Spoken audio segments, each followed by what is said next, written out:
Back in the day, I did a BFF report on a little game called Bloodline Champions. The game didn't necessarily go very far because it came out kind of like the wrong time. It was competing directly with League of Legends and Dota, and everybody kind of, was leaning towards one or the other. There was no room for anything else in between, and Bloodline Champions was absolutely in between. So the game disappears, and a few years later we have a game called Battlerite that comes out from the same guys. With the same basic concept, the same basic gameplay, the same, general selection of heroes and stuff that you have available, but everything is much more refined this time around, and it comes at a perfect time when everybody is all about these class-based games. I mean, how many different copies of Overwatch do we have now? But the beauty of releasing now versus 5 years ago is that there are very few class-based twin-stick PvP arena games out there. Is there an acronym for that? Let's see, CBTSPVPA, that'll never stick.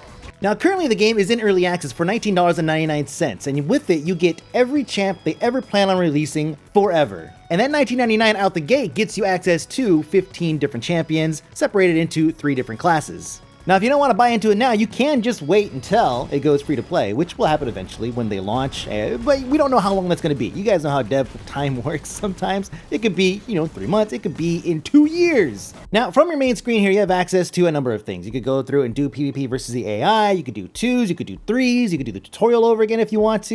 You could look at your own player stats, you could invite your friends, you could actually go through and look at replays and edit and post your own replays, which we'll talk about in just a minute. It's pretty awesome. You can also go through individual champion stats. Notice that there is an XP bar at the top here. Yes, you can level them up, and when you level them up, you can actually earn battle coins or tokens, and you can use those to buy chests or cosmetics. And then, of course, opening up chests themselves. Here I have a super long video where I go through and actually open up 45 chests. I say super long, it was like 10 minutes or something, I don't know. But you can go through and open up 45 chests and get a ton of cosmetics. You can see right through here, I have a ton of different things unlocked. Not quite everything, and I also had a whole lot of duplicates. And duplicates will automatically net you tokens, and you can use tokens to buy, again, cosmetics. This may sound familiar to you. Again, if you've ever played Overwatch, the system is almost identical across the board. The only thing you don't have is tags or any kind of way to spray the ground, which is kind of weird because you feel like in an isometric game, it should be something that you're viewing downward all the time. If someone were to drop a tag, like, get fucked or something, then everybody would see it. That would be the perfect opportunity to use tags. But hey, whatever. Now, I should also note that you can rebind your keys, which seems like a silly thing that I have to note, but in a game like this, where there are certain abilities that are only active for like 1 to 1.5 seconds, or sometimes even less than that, and these are abilities that counter other abilities. So a projectile's coming your way at a pretty rapid speed, you need to be able to reflect that, which means you need to have your keys accessible to you wherever you are the most comfortable, whether it be maybe one of the buttons on your mouse, or whether it be a G key on your Logitech keyboard, or the Nostromo pad, or whatever you're using. You want to be able to put your keys accessible to wherever you are most comfortable. The other thing to mention too is that there are shift modifier abilities. You can actually activate another set of abilities that a lot of them require that you charge your weapon in order to actually use. And as you play and as you do attacks and whatnot, you charge things and you can use other abilities. So it's not just straight up every single ability is accessible to you at all times. You actually have to build up to use some of them, very much like an alt, except for in this case they're like mini alts. They're good abilities. Some of them are stronger than others. Some of them take your melee attack and turn into a ranged attack, which is awesome if you're primarily a melee champion, but it's going to require that you actually build that up first.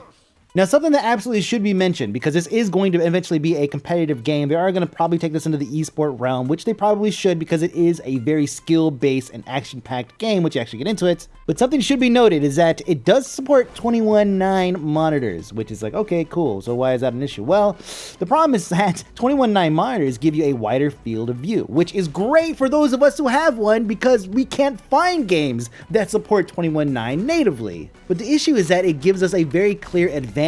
We can actually see more of the arena. Here's a comparison of 16:9 versus 21:9 mode, and you could see very clearly that I can see much more of the screen behind me. Now, I'm still blocked by the fog of war on one side, of course, I can't see forever, but the fact that on the edge of the screen here, I'm cut off from what I can see behind me. Someone can see up behind me, but on a 21:9 monitor, once I move to the edge of the screen, I can still see a fair amount behind my character. That is a clear advantage. And if they're gonna go down that route with ranking and all that, they're gonna need to find a solution for this. And I think personally, just make the fog of war tighten up behind your character. That's pretty much it. it. If you move to the point to where you could see farther than somebody with a 16:9 monitor, then just move the fog of war up a little bit behind the character. That way it kind of matches. That would be a pretty fair way of keeping everything intact and keeping everybody's vision on par regardless of how big their screen is.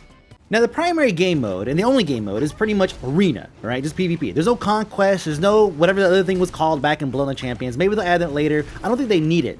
Right now, Arena, just straight up PvP, works really, really well. And you have 2s and 3s, which are pretty common. I don't know if they ever want to add 5s. I would probably say no, because already 3s gets pretty freaking hectic. The match begins by you choosing your first Battlerite. Now, a Battlerite, which we've not talked about yet, this is actually a pretty interesting system. It seems random to the casual viewer whenever you finish a match and you go to the next round and you have a set of 3 cards come up and you have to choose one of them, right? These are basically augments to your current abilities. Now, these are presets, not by you, they're just preset by the champion themselves, and you can view all these in the character info sheet. You get to pick one between every round all the way up until the final round. If you guys are deadlocked at 2-2 up into the finals and 5th match, then you'll get to your 5th one, which is usually something that augments your ult. And then once you have your Battlerite selected, you can then jump on your mount, or the game will automatically mount you, because if you don't, you'll look like an idiot when the gates open up and everyone takes off going yeehaw all the way across the map, and you're just sitting there like, ooh, whoops. Go into battle. It's pretty straightforward from there. You just start face rolling the keyboard until you learn what all the abilities do. You have a number of health and energy orbs that will appear around the map. Also in the center, a point of contention here, a little orb will spawn, and it'll have some kind of team buff that you can get just by attacking it a handful of times. It can be stolen, though, by another class. So if you're sitting there beating on it, make sure you get the last hit. Otherwise, the other team will get the team buff. After a certain amount of time, you will reach sudden death. This is where basically the fog of war, or the arena, the darkness, will start to kind of close in around the center of the arena, forcing all of the contenders or remaining contenders to the middle to basically wrap up the match. It's a very, very well-paced match. Very, very rarely will you be running around and like kiting and doing all that stuff, because after a couple minutes, everything's going to end up being in the middle anyways. But getting into actual gameplay itself, the feel of gameplay, it feels good. I mentioned before that you have counters and that they're very much time sensitive and you have to be able to react. Those feel pretty good. Sometimes you miss, sometimes you activate an ability that counters something and you miss. That's just because your timing is bad. This is a very much, again, a skill-based game from top to bottom, and the reactions of everything and the actual responsiveness feel really tight, and it feels good. Movement of the characters, the precision of your skill shots, which again are like pretty much all of them, your shift modifier abilities, the accumulation of energy that you can use for your ult, everything feels pretty well timed. There's a couple of areas where they could probably go through and do like a bounce pass. Like some of the characters just feel like they're OP, especially when you're just starting out and you don't know how to counter things. You don't know what the other characters are doing. They just start raging on you, throwing out like one-line quotes, and just you're dead, and you have no idea where it came from. These are all things that you're gonna have to learn as you progress and play more matches. It happened to me. I jumped into a bunch of matches. I got my ass handed to me. I was like, this game's unbalanced. And then I realized, oh, I should probably, I don't know, block or move or counter or find some way to react to whenever this particular champion does X or Y.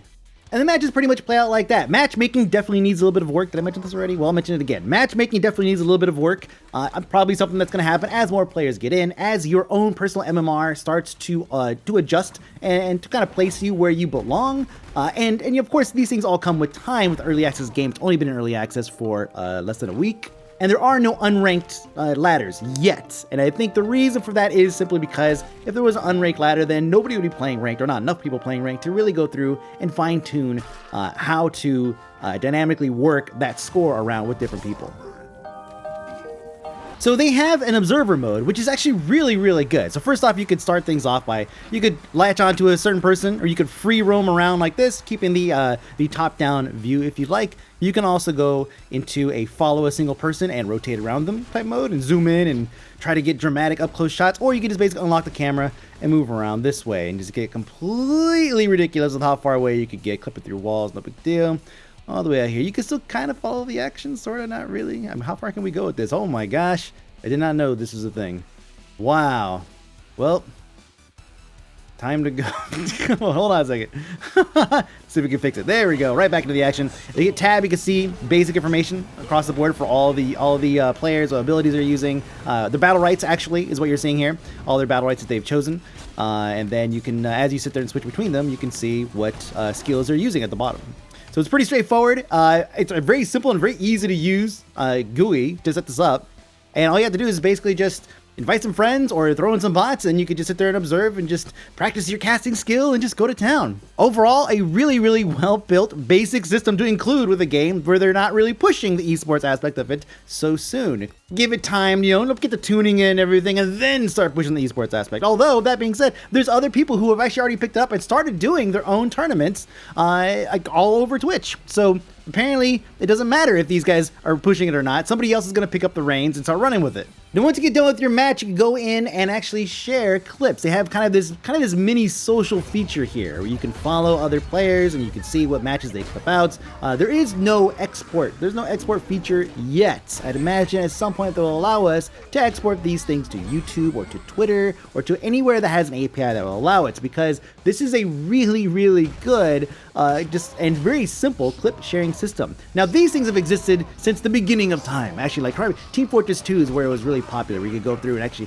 just take a clip, move the camera around, do all that stuff, and make kind of a custom little micro video. Now, in this case, you do not have the ability to slow down time in the clip, in the recorded clip, I should say. I'll go into detail on that in a second, or to make any major adjustments to the camera or anything like that. It kind of just follows the existing action. The way that it was played. Now, while you go through and edit, as you can see, I can slow things down so you can see that amazing fucking fish slap. God, that feels good. And you can see that, and then when you post it, it plays back in real time, which sucks, but at least the viewer can go through and slow it down and zoom in, and they can also see that delicious salmon slap right across the face. God, it's so good. Then, of course, I can take it, highlight it, post it to my Battlerite feed or whatever, and then everybody else can see it. Now, again, if they had an option to export to some other platform, that would be, in my opinion, beneficial for them. Twitter, Facebook, video, right? YouTube, Vimeo. I mean, I don't know, just like roll the dice and just throw some shit out there. Snapchat would be kind of weird, but wherever they want to throw it, I feel like that would only benefit them more. So overall, what we have here is a very, very worthy successor of Bloodline Champions, much more refined, obviously better graphics. I mean, the other game was 5 years old, and in a better place in terms of timing of a release of a game like this. Right now, everybody's talking about it. It's on every other site talking about how Battlerite's taking over Steam, and rightfully so. It is a fun game. I said that 5 fucking years ago, but no, everybody was all high as shit on fucking League of Legends and Dota. I'll calm down, but listen.